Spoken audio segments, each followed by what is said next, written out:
오늘날 우리에게 주어진 상황을 제대로 파악하고 판단한다는 것은 결코 쉬운 일이 아닙니다. 시시각각으로 상황이 변하기 때문입니다. 이 시대와 문물과 모든 것들은 초고속으로 또 움직이고 있기 때문에 순간순간 판단한다는 것이 쉽지 않습니다. 오늘 우리가 읽은 말씀은 시대적인 상황을 제대로 판단하지 못했던 당시의 최고의 지도자들, 종교 지도자로 치면 바리새인들이요, 정치 지도자로 치면 사두개파 사람들이죠. 이 사람들의 어리석음에 대한 주님의 책망의 말씀입니다. 오늘 본문은 이렇게 시작합니다. 바리새인과 사두개인들이 와서 예수를 시험하여 하늘에서 오는 표적 보이기를 원하니, 그들이 예수님에게 표적을 보여달라고 한 이유는 그 표적을 보고 예수님을 정말로 메시아로 믿겠다고 하는 생각을 가지고 온 게 아니죠. 그들은 어떻게 해서든지 예수님에게 고소할 거리를 찾고 있었습니다. 올무를 씌우기 위해서 그런 질문을 던진 것입니다. 여러분, 뭔가 수상하지 않습니까?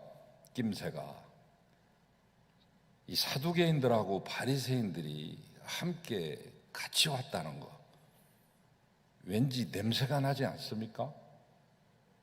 원래 이 사두개인들하고 바리새인들은 같이 어울려 다니지 않습니다. 왜? 사상이나 추구하는 바가 전혀 달랐기 때문입니다. 신앙의 컬러도 전혀 달랐습니다. 달라도 너무 달랐습니다. 바리새인들은 몸의 부활을 믿었지만 사두개인들은 안 믿었고요.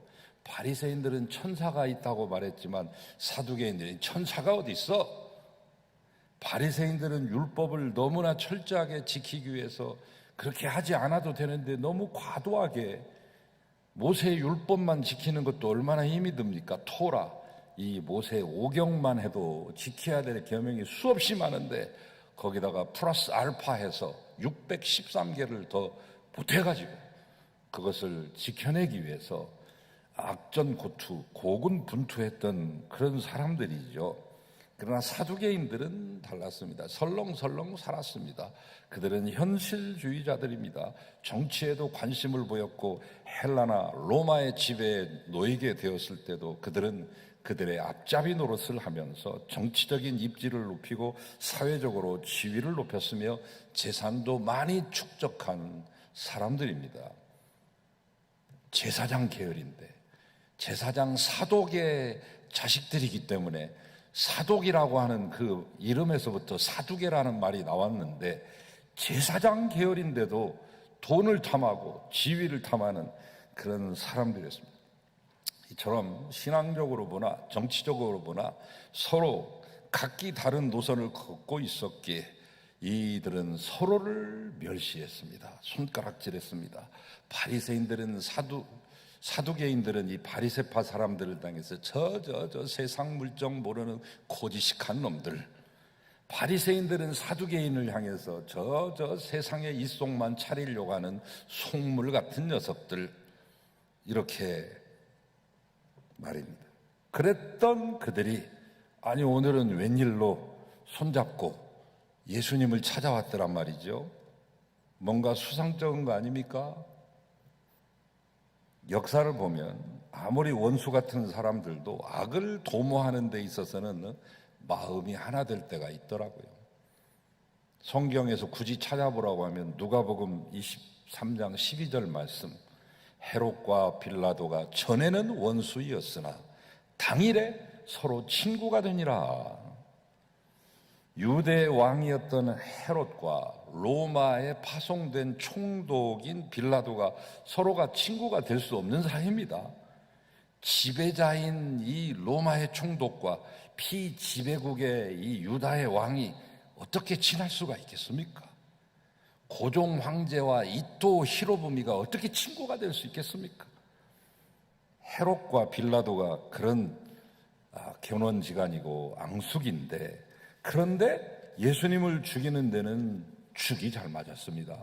그날 마음이 딱 맞아떨어졌습니다. 어쩜 내 마음하고 그렇게 똑같소? 평소에는 원수처럼 지내던 사람도 악을 도모하고 죄를 범하는 데 있어서는 짝짝꿍하게 됩니다.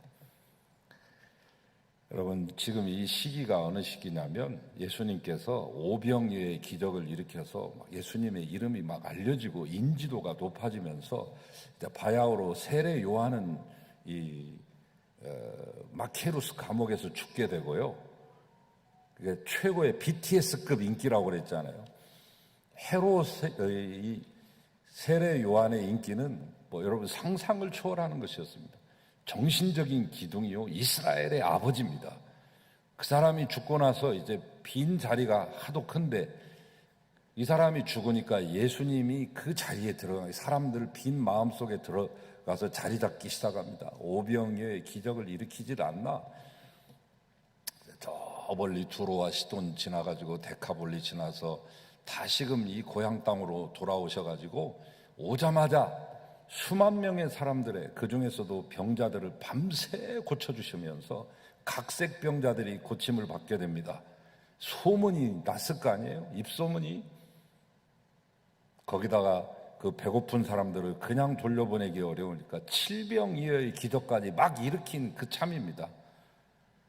그러니까 이 사람들이 이제 도저히 우리 바리새파만 가지고도 안 되고 사두개파만 가지고도 안 되고 우리가 합해야 되겠다. 연합전선을 펴야 될 만큼, 그렇지 않으면 예수를 감당할 수 없을 만큼 예수의 인지도가 높아지고 인기가 하늘을 찌르고 있는 상황인 만큼 그들의 예수에 대한 적대감은 더욱더 깊어지고 더욱더 노골화되었음을 보여주는 장면입니다. 자, 오늘 바리새인과 서기관들이 헤롯과 빌라도가 예수님 잡아 죽이는 날 짝짝꿍 한 것처럼 짝짝꿍 해가지고 손잡고 와서 예수 앞에 선 것이죠. 자, 그건 오늘날도 마찬가지입니다. 평소에 그렇게 사이가 좋지 않았던 사람들도 우리가 볼 때 저 두 사람은 사이가 별로 안 좋은 사람인데 어쩐지 가까워질 때가 있어요. 나쁜 짓 할 때는 마음이 척척 맞습니다. 눈빛만 봐도 서로 눈빛 교환으로도 끝내버립니다. 남을 험담할 때는 왜 그리 마음들이 잘 맞는지 그래 그러게 말이야 쏙닥쏙닥 쑥덕쑥덕. 선한 일을 할 때는 마음이 잘 맞아야 될 텐데 좋은 일 할 때는 서로 티격태격 싸웁니다. 나쁜 짓 할 때는 누가 마음 맞추라고 하지도 않았는데 서로 알아서 통하는 이 불편한 진실. 잘 아시다시피 예수님은 이미 많은 표적 보여주셨어요. 세례 요한이 감옥에서 제자들을 파송해가지고 예수님한테 물어보잖아요. 당신이 메시아 맞습니까? 그때 예수님이 하신 말씀이 얼마나 기가 막혔겠어요. 그래서 예수님이 빙긋이 웃으면서 그래 너희 스승 요한에 가서 이렇게 말해라. 소경이 보며 안진뱅이가 걷고 문둥이가 깨끗함을 받으며 귀머거리가 들으며 죽은 자가 살아나고 가난한 자에게 복음이 전파된다고 말해라. 너희가 직접 보았던 것처럼 너희가 내가 하는 사역을 눈으로 보았는데 목격한 것을 그대로 가서 말해주거라. 그렇습니다. 그동안 보여주신 예수님의 행적은 성경 복음서 맨 끝에도 나와 있지만 예수의 행적을 기록하려고 하면 이 세상에 있는 모든 책을 다 가지고도 다 쓸 수가 없을 지경이다 했으니까 여러분 예수님의 행적은 이미 예수님이 메시아라고 하는 사실을 드러내기에 충분했습니다. 그런데도 그들은 지금 또 다른 표적을 구하고 있는 것입니다. 하늘로서 오는 표적을 좀 보여주시오. 원래 하늘로서 온 표적을 보여달라고 하는 말은 당신이 지금까지 보여준 표적은 우리가 인정할 수 없다는 말이죠. 지금까지 예수님이 행한 모든 일들은 메시아가 하신 일이라 생각지 아니하고 귀신의 왕 바알세불의 능력으로 행한 것이라고 그들은 생각했습니다. 아니 귀신의 쫄개 노릇하면서 보여준 능력쯤으로 치부한 것이죠. 그래서 지금까지 행한 일 말고 정말로 당신이 하늘에서 온 사람이라는 것을 보여줄 만한 하늘로부터 오는 표적을 좀 이 시간 우리 눈앞에 똑똑히 좀 나타내서 보여주시오. 모세 때 하늘에서 만나가 우르르 막 후두둑 떨어진 것처럼, 여호수아 때 해와 달이 멈췄던 것처럼, 사무엘 때 우레 사건이 우르르 쾅쾅 일어나서 전 백성이 발발발발 전 국민적으로 떨었던 것처럼, 엘리야가 갈멜산에서 불러서 응답하소서 하니까 불이 나와서 완전히 삼켜버렸던, 그래야 승리의 개가를 모두가 다 함께 외쳤던 그것처럼 좀 그보다 확실한 거 우리가 보고 나서 이게 하늘의 표적이구나 라고 하는 것을 그냥 우리가 감탄하면서 그냥 믿을 수밖에 없는 그런 것을 좀 해보시오. 정말 그것을 보고 싶어서 그런 거 아닙니다. 그들의 머릿속에는 온통 어떻게 하면 예수에게 올무를 놓을까, 뭐 쓸만한 모함거리가 없을까, 딴지를 걸까, 스캔들을 일으킬 만한 것이 없을까 하는 생각으로 가득 차 있었을 뿐, 우리의 대적 마귀는 모함하는 일을 굉장히 좋아합니다. 이 마귀의 이름이 여러 가지가 있어요. 영어로 말하면 devil 또는 demon, 또는 헬라어로 말하면 daimon 또는 diabolos. 성경에 나와 있는 말 그대로 새벽별 빛이 반짝반짝 나는 존재라고 하는 의미의 루시퍼라고 하는 이름이 많습니다. 이 마귀의 세계도 많이 연구를 해야 되는데 거기에도 다 직급이 있어요. 이렇게 다 직급이. 천사의 계열에도 다 직급이 있어요. 지금 시간이 없으니까 그걸 일일이 제가 열거는 않겠습니다만, 그런 것들을 여러분 생각하시면서, 그런데 마귀의 다양한 별명 가운데 마귀의 속성, 그의 특성, 그의 장기, 그의 특기를 잘 드러내주는 그 표현에 호칭이 있으니 디아볼로스입니다. 디아라고 하는 것은 영어로 말하면 between, 사이를 비집고 들어가서 하나님과 사람 사이를 이간질하고 사람과 사람 사이를 이간질하는 그 특성을 그대로 말한 것이 디아볼로스입니다. 이간질하는 자, 모략하는 자, 중상하는 자, 또 비방하는 자라고 하는 그런 뜻이죠. 사단의 특징 가운데 제일 넘버원으로 뽑힐 수 있는 게 이간질이고 모함이죠. 지금 예수님을 모함하러 온 사두개인들과 바리새인들이 나중에도 서로 함께 모함해서 최후의 작당을 해서 결국 예수님을 십자가에 죽게 만들죠. 비단 예수님 때만 그런 것이겠습니까? 사색당파가 심했던 조선시대, 노론소론, 남인, 서인, 동인, 서인으로 시파, 벽파로 나뉘어가지고 있었던 그 시대만 그런 것도 아닙니다. 오늘날에도 남 헐뜯고 모함해서 선량한 사람을 어려움에 빠지게 만들죠. 인터넷이라고 하는 손쉬운 도구를 통해서, SNS라고 하는 무책임한 도구를 통해서 서로 물고 뜯고 사람을 통째로 매장시켜버리고 산송장을 순식간에 만들어버리기도 합니다. 사탄의 역사가 오늘날에도 계속 활발하게 이루어지고 있음을 아시려고 하면 SNS 현장과 그 답글과 댓글들을 보시면 적나라하게 볼 수 있습니다. 인간의 심성이 얼마나 피폐하고 황폐한 것인지, 얼마나 인간이 간악하고 간사하고 사악하고 비루하고 비천하고 비겁한 것인지, 하나님을 믿는 신앙인들이라고 해서 그 사단의 역사에서 제외되거나 면제되지 않습니다. 교회 안에서도, 믿음이라고 하는 공동체 안에서도 사단의 종로로 타며 남의 험담하고 모함하는 일들이 버젓이 일어나고 있으니까요. 참으로 가슴 아픈 일들이 아닐 수 없습니다. 생각해 보세요. 예수님이 모함하는 일 좋아하시겠습니까? 예수님 일찍이 요한복음 6장 43절 말씀에 예수께서 일러 가라사대 너희는 서로 수군거리지 말거라. 뒷방에서 수군거리며 남 험담하고 모함하는 일 하지 말라는 거지. 수군거림과 모함이 취미가 되고 장기가 되고 특기가 돼서는 되겠습니까? 잠언서 20장 19절 말씀, 두루 다니며 한담하는 자는 남의 비밀을 누설하나니 입술을 벌린 자를 사귀지 말지니라.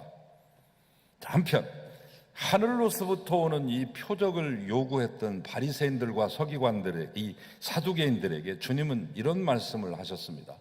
상당히 좀 뜬금없는 말이기도 하고 생뚱맞은 말씀이기도 한데, 갑자기 이 일기 변화에 대해서 말씀했어요. 야, 너희가 저녁에 하늘이 붉으면 야, 내일 날이 좋겠다고 하고, 너희가 아침에 하늘이 붉으면 야, 오늘은 날이 굳겠는데? 이렇게 말하지 않느냐? 너희가 천기를 그렇게 잘 분별할 줄 알면서 이 시대의 표적은 분별할 수 없느냐? 무슨 말입니까? 날씨의 징조는 알면서 왜 시대적인 징조, 영적인 징조, 영적인 기상도에 대해서는 그토록 무지하고 무감각하냐? 사람에게는 지혜가 있습니다. 그 지혜는 오랫동안 삶을 살아오면서 자연스럽게 터득되어 온 것들이죠. 할아버지와 아버지, 아니 그 할아버지의 할아버지까지 가지셨던 그 지혜들이 쌓이고 쌓여 축적되고 켜켜이 쌓여서 하나의 지혜의 귀한 보고가 되고 샘물을 이룹니다. 그래서 유난히 그해 비가 많이 오고 햇빛이 많이 내리쬐는 날씨가 거의 적었다. 그러면 우리는 금방 이렇게 생각하죠. 박사가 아니고 기상학자가 아니고 곤충학자나 생물학자가 아니어도 햇볕이 없기 때문에 올해 농사는 망쳤는걸? 햇빛을 받지 못한 나락은 여물지 않을 것이고 과일들은 당도가 떨어져서 제맛을 내지 못할 것이야. 올해 맛있는 과일 먹기는 글렀어. 자연현상을 통해서 앞으로 어떤 일이 일어날지도 미루어 짐작하죠. 야, 저녁에 이 달무리가 있으면 곧 비가 내린다고 했는데 내일 비가 내리려나? 오랜 경험을 통해서 달무리가 질 때에는 비가 올 징조라는 것을 알고 있다는 것이죠. 그런 체험들이 쌓이고 쌓여 삶의 지혜를 이루는데, 오늘 본문에서 예수님께서 말씀하신 것도 바로 그거 아닙니까? 종교 지도자라고 하는 바리새인들과 소위 정치 지도자의 최고봉인 이 사두개인들이 자연 현상을 통해 날씨는 기가 막히게 그 징조를 알아맞히기도 했습니다. 원래 유대인들은 하늘의 변화에 대해서 유독 관심이 많아요. 고대로 갈수록 하늘의 변화에 대해서 관심을 갖고 하늘도 무서워할 줄 알고 그랬는데, 유대인들은 하늘의 변화에 대해서 상당한 관심을 가졌습니다. 기후의 변화를 통해서 때의 징조를, 그 예후를 예측했던 것이죠. 랍비들은 주로 이 기상의 변화에 따른 각종 생활의 지혜 교육을 가리키는 의무가 있었고, 거기에 정통한 사람들이에요. 그래서 날씨만 딱 보면 어떻게 될 것이다, 이번 주에 어떤 일이 있을 것이다, 심지어는 한 달 동안에 어떤 일이 있을 것이다, 이런 것들도 감지해내는 게 그 훌륭한 랍비 중에 하나입니다. 그래서 신년이 되면 그 해에 강우량까지 다 예측을 하는 거예요. 올해는 몇 미리 정도 비가 오겠다, 이 정도쯤은 예측해줘야 잘 나가는 랍비, 인기 있는 랍비가 되는 것입니다. 그러니까 바리새인과 서기관들이 얼마나 공부 많이 한 분들이에요. 얼마나 박사들이에요. 성경 공부 많이 한 분들이고 제사법 잘 달통한 사람들이고, 그러니까 이 날씨 징조는 그 누구보다도 잘 알고 있는 사람이에요. 그러니까 예수님이 그 말씀을 하신 것이죠. 그러나 그들에게는 민족의 지도자로서 시대를 분별하는 지혜가 없었습니다. 예수님은 바로 그것을 지금 책망하고 계십니다. 자고로 지도자는 시대를 분별할 줄 아는 지혜를 지녀야 됩니다. 시대정신과 역사의식이 결여된 지도자가 그 땅의 지도자가 되는 것은 그 국민의 불행이 시작되었음을 예고하는 것입니다. 앞으로 나가야 될 역사의 시계 바늘을 거꾸로 되돌려 놓는 것입니다. 모든 국민들과 그 국민의 후손들까지 고생길에 들어서게 만드는 것이죠. 지도자의 시대 분별력이 중요한 것이죠. 자, 그러면 오늘 본문에서 예수님께서 말씀하신 그 시대의 표적을 분별한다는 건 무슨 말인가? 무슨 말이겠어요? 그 난다 긴다 하는 최고의 엘리트들도 분별하지 못했던 그 시대의 표적이 뭡니까? 그것은 바로 하늘의 메시아가 오셨다는 표적이죠. 메시아가 오셨다는 사실을 깨달아 아는 지혜가 있어야 되는데 그들에게는 그런 지혜가 전혀 없었습니다. 지금 메시아가 자기들과 함께 한 장소에 서 있지 않습니까? 지금 자기하고 함께 이야기를 나누고 있는데 그래도 모르고 있으니 참으로 딱하기가 이를 데 없습니다. 예수님이 메시아라고 하는 징조는 일찍이 많이 있었습니다. 구약 선지자들이 수백 년 전부터 예언한 거 빼고 가장 먼저 나타난 징조가 뭐예요? 예수님 탄생 때 있었잖아요. 이상한 별, 커다란 별, 신비한 별이 예수의 탄생을 알리고 동방박사들을 그곳으로 이끌었을 뿐만 아니라 이 소문을 들은 헤롯이 헤롯 궁이 완전히 발칵 뒤집히고 전 예루살렘 전국이 발칵 뒤집혀서 2살 이하의 아이를 유아 학살하는 대학살이 일어났던 그 징조, 그 다음 나타난 표적 세례 요한, 400년 만에 이스라엘에 하나님의 말씀을 선포한 선지자 아닙니까? 예수님의 길을 열고 예수님에게 세례를 베풀었으며 나는 이분의 신들매를 들 수도 없다, 이분의 신발끈을 풀거나 맬 수 있는 자격도 안 되고 손톱에 때만 띠도 못한 사람이다. 나는 물로써 너에게 세례를 주었으나 이분은 불과 성령으로 너에게 세례를 줄 것이다. 자기의 제자들에게는 뭐라고 말했습니까? 보라, 세상 죄를 지고 가는 하나님의 어린 양이로다. 세례 요한을 통해서 예수 그리스도가 곧 누구인지 정확한 표적을 주셨지 않습니까? 세 번째 나타난 분명한 표적은 뭐예요? 예수님의 사역을 통해서 드러났지 않습니까? 주님께서 세례 요한의 제자들에게 말씀하셨던 것처럼 가는 곳곳마다 일으켰던 기적의 사건들이야말로 예수가 메시아라고 하는 표적이었습니다. 이미 구약 성경에 예언했던 수백 건의 그 예언 사건들이 현실화되고 실현되는 한두 번이 아니라 수십 번, 수백 번을 통하여. 그런데 그 표적을 보고서도 당시 지도자들이라고 하는 사람들이 메시아가 오셨다는 분명한 시대적 표적을 아직 읽지 못하고 있었습니다. 이것이 예수님의 마음을 심히 답답하게 만들었습니다. 이미 영적인 눈이 감겨 영적 소경이 되어버린 자들에게는 그 어떤 표적이 주어진다 할지라도 그것은 그 시대의 표적을 깨닫지 못하게 만듭니다. 더군다나 그들은 지금까지 줄곧 예수님을 힐난하면서 예수님 시험하기 위해서, 오늘 말씀도 시험 삼아 던진 말이라고 했어요. 하늘의 표적을 주소서 하는 말은 간절함으로 진실함으로 요구한 것이 아니라 시험 삼아 했다고 말했어요. 그들은 예수님의 말씀과 행동에서 꼬투리 잡아서 함정에 빠뜨리려고 하는 계책을 갖고 온 사람들입니다. 그런 사람들에게 그 어떤 표적이 나타난들 그들의 마음을 움직일 수 있겠습니까? 결국 예수님은 이렇게 말씀합니다. 하늘로부터 내려오는 다른 표적 보여주시기를 거절하시는데 음란하고 악한 세대가 표적을 구하나니 요나의 표적밖에는 보여줄 표적이 없느니라. 그러며 그들을 과감히 그 자리를 박차고 과감히 떠나가셨다 말씀하고 있습니다. 왜 예수님께서 그 세대에게 표적 주시기를 거절했을까요? 그들의 불순한 의도를 파악했기 때문입니다. 여러분, 신앙은 절대적인 신뢰를 바탕으로 이루어지는 것이지 어떤 외적인 증거와 자료들을 통해서 이루어지는 게 아닙니다. 그렇게 되면 이미 그것은 신앙이 아닙니다. 마지막으로 왜 표적 보여주시기를 거절했냐면 이미 보여줬기 때문에, 당신의 사역을 통해 이미 수없이 많은 표적을 보여주셨기 때문입니다.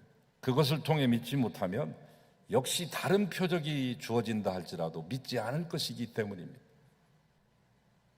이 말이 잘 이해가 안 되시면 나사로와 부자, 거지 나사로와 부자의 이야기를 생각하시면 됩니다. 부자가 지옥불에서 견디지 못하고 긍휼의 자비의 물 한 방울을 강구했을 때 그 물 한 방울조차 사람은 한 3,500방울 정도의 물이 있어야 이 갈증을 해소할 수 있다고 그래요. 그러나 그 중에 물 한 모금 탁 찍어가지고 내 혀 끝에다가 나사로를 시켜가지고 물 한 방울 탁 찍어가지고 내 혀 끝에다가 대게 좀 해주십시오. 이 3,500분의 1 자비도 통하지 않는 바로 그곳에서 그가 강렬하게 깨달은 것은 뭐냐면, 나는 이미 베렸으니까 베린 몸이고 내 형제들이 5명이나 남았는데 내 형제들 5은 내 꼴은 되지 않아야 되겠다, 내가 있는 곳으로 오지 않게 해야 되겠다고 하는 평생에 처음으로 사람다운 생각을 한번 해봐가지고 아브라함에게 강력하게 요청하는 것입니다. 마지막 요청, 아브라함님, 그 품에 있는 그 나사로 좀 흔들어가지고요, 이제 바로 살려보내서 부활시켜가지고 저희 집에 좀 보내주세요. 저희 집에 5 형제들이 같이 모여서 대가족을 이루고 살고 있는데 그놈들한테 가가지고 이 형이 이렇게 고생하고 있으니까 니네들은 좀 마음 고쳐먹고 제발 사람 노릇하다가 좋은 곳에 가거라, 이 말 한마디만 해주세요. 다른 말도 말고. 그러자 뭐라고 그래요? 모세와 선지자의 말이 있었느니라. 야, 그들에게는 이미 모세와 선지자들의 말이 있었어. 아닙니다. 죽은 자들 가운데서 누가 살아나가지고 우리 형제들에게 가면 반드시 회개할 것입니다 라고 말할 때 고개를 가로지르면서 했던 말씀이 있습니다. 야, 모세와 선지자들에게 듣지 아니하면 비록 죽은 자 가운데서 살아나는 자가 있어가지고 그들에게 말할지라도 그들은 권함을 받지 아니하리라. 여러분도 지금 하늘로부터 오는 표적을 구하고 있지는 않습니까? 내 신앙이 좀 더 깊어지기를 원해서, 뭔가 확실히 눈에 보이는 것이 있어서 더 큰 확신을 갖고자 하는데 그게 없어가지고 나는 신앙생활이 희지부지하고 긴가민가합니다. 눈에 보이는 뭔가만 주어지면 확실하게 나 신앙생활 붙잡을 수 있습니다. 아닙니다. 결코 그렇지 않습니다. 여러분 분명히 기억하십시오. 지금 우리에게 주어진 증거만 가지고도 우리는 충분히 확실한 신앙을 지닐 수 있습니다. 문제는 표적이 없어서가 아니라 우리에게 믿으려고 하는 신앙적인 마음이 없기 때문입니다. 지금 우리에게 주어져 있는 하늘로부터 온 표적들은 얼마든지 있지 않습니까? 여러분이 가지고 계시는 66권의 성경책이 그렇고 매 주일마다 강단에서 선포되는 말씀도 그렇고 오늘날 믿음을 가지고 살아가는 성도들의 아름다운 삶과 그들의 간증이 그렇고, 그리고 어려운 환경 가운데지만 주님의 몸된 교회가 그렇습니다.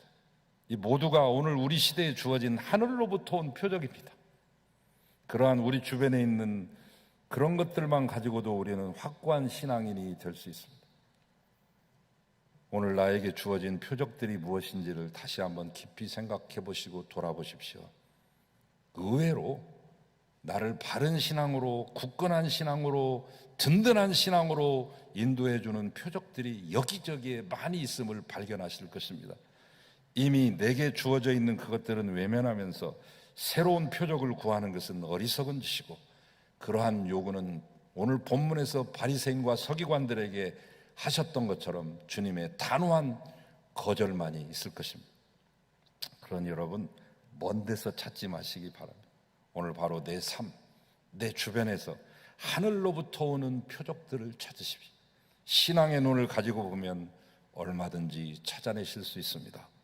바로 그것들을 통해서 더욱 반석과 같은 믿음으로 나아가시기를 주의 이름으로 축원합니다. 그리하여 하나님의 은혜와 축복을 누리는 복된 삶의 주인공들이 되시기를 축원합니다. 거룩하신 주님 감사합니다. 오늘 또 어려움을 겪고 있으며 이 환난을 헤치고 나가야 됩니다. 이제 1년 반이 넘는 이 코로나 시국으로 말미암아서 모두가 지칠 대로 지쳐 있고 하나님 아버지 향방 없이 갈 바를 모르고 방황하고 있는 불쌍한 양떼들과 같이 되었습니다. 하나님, 오직 주님에게 초점을 두고 주님을 붙잡고 다시금 일어서게 하시고 반석과 같은 믿음으로 나아가서 주님을 기쁘시게 하며 이 모든 환난도 지나가게 하시고 이 역경도 이겨낼 수 있도록 힘을 더하여 주시옵소서. 예수님 이름으로 기도합니다. 아멘.